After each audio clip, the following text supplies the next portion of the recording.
Be it fairy tales, larger-than-life living, or royalty, palaces are something that you will find common in all three things. There's something special about them. Most of them are steeped in history, and there is no doubting the majesty that you feel when you enter one. And while it was generally not possible to visit these palaces when they were home to royals, some of them have been opened up to the public today. Let us take a look at some of the most amazing palaces in the world.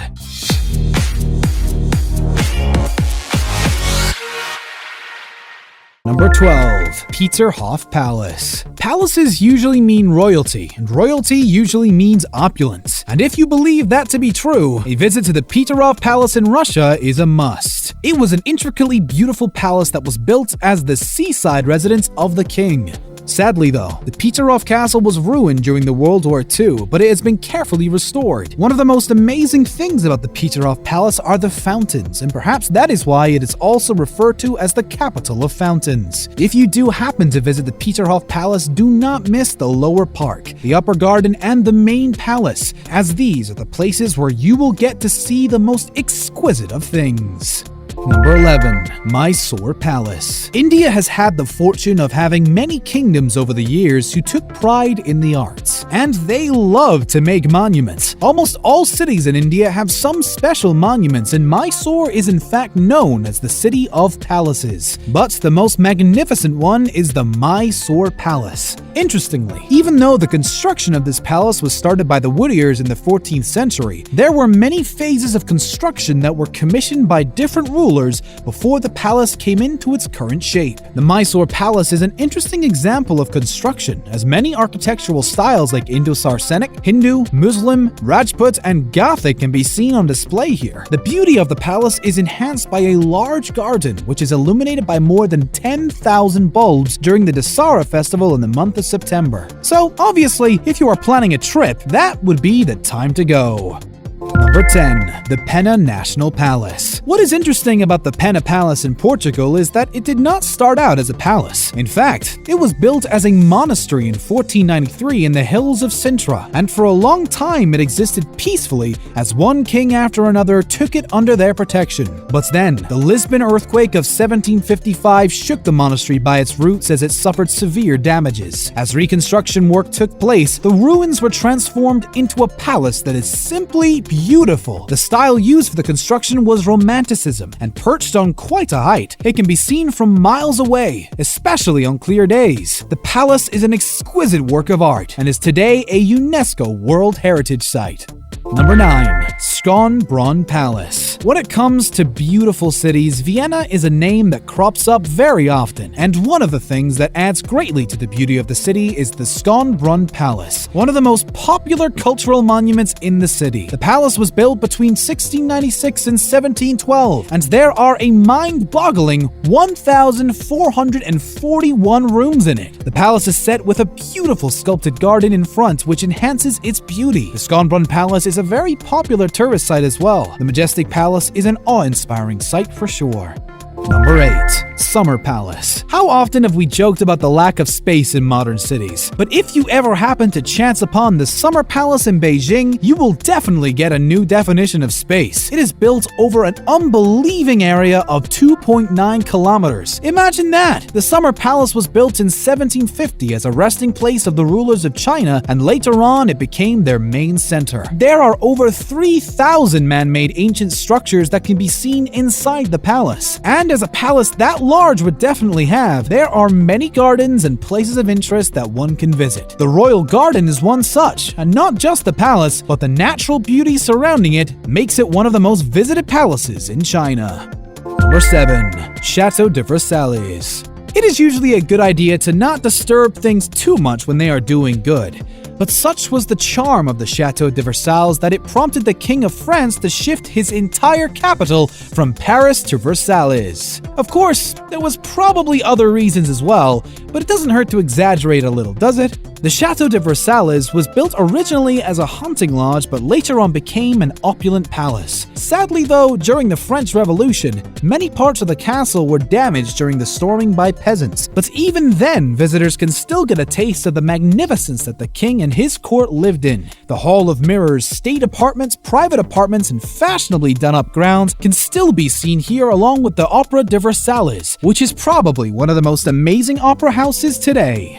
Number 6. Palazzo Pitti. If you have heard of the name Medicis, you probably know that they were basically the ones through whose hands all money flowed in Florence. So, if they decided to take up residence somewhere, it was bound to be opulent, right? The Palazzo Pitti was once home to the Dukes of Tuscany and the King of Italy before the Medicis took up residence here. It is located across the Arno from the main sites of Florence, and there are splendid examples of Renaissance art here. Today, the Palazzo Pitti is home to a number of museums like Museo degli Argenti, Museo del Porcellane, and others. Some of the most magnificent examples of the work of Raphael and Titian can be found here, not to mention the splendid Boboli Gardens, which is a sight in itself.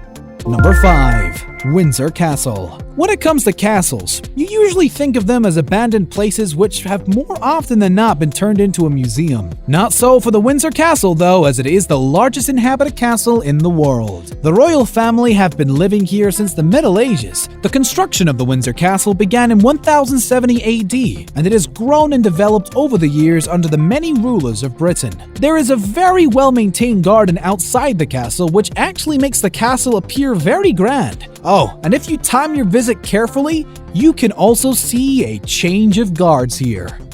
Number 4. Neuschwanstein Castle. If there was one name which is associated with fairy tale castles, it is Walt Disney. The master has brought many fairy tales to life, and what makes the Neuschwanstein Castle so much more special is that Walt Disney actually got the inspiration for the Disney Castle from here. Although the castle is not devoid of its own tragedy as it is. It was commissioned by King Ludwig II in Bavaria, but he could not sit on the throne here ever because he passed away before the throne could be installed in the throne room. The castle in a Romanesque revival palace located on a rugged hill in Germany. Interestingly, the palace was paid for by the king's personal fortune and not the public funds. And it also remains one of the most popular tourist destinations as 1.3 million people walk through the halls of this wonderful castle.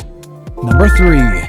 Hawa Mahal. We all know that patriarchy existed almost everywhere in the world, especially in the royal households.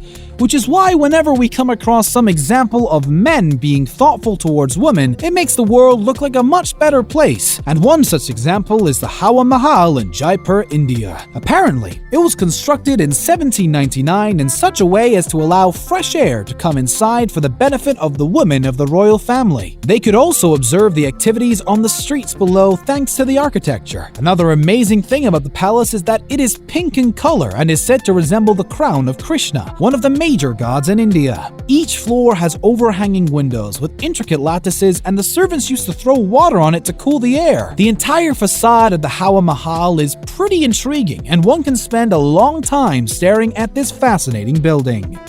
Number 2.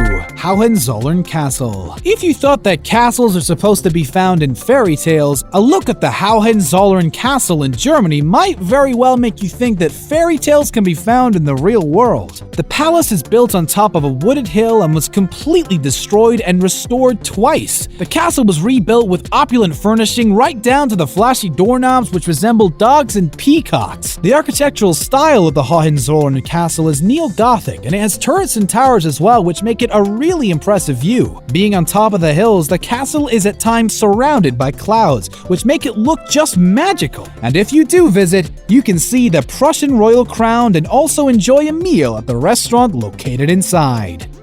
Number 1. Forbidden City. Okay, so when a palace gets the word city in its name, it has to be huge, right? That is exactly the case with the Forbidden City in China, which is the world's largest palace complex. The palace spreads over an area of 72 hectares, and there are over 980 buildings, along with 8,707 different rooms. What is interesting to note is that the Forbidden City has been home to 24 different Chinese emperors. Once inside, you can find stone animals, rails, arches, and dragons. And of course, being the Forbidden City meant that no one was allowed to enter it without the permission of the royal family, and this was only changed in 1912. There are 10 million tourists who come here every year, and it is quite a curious looking monument which should be experienced by everyone.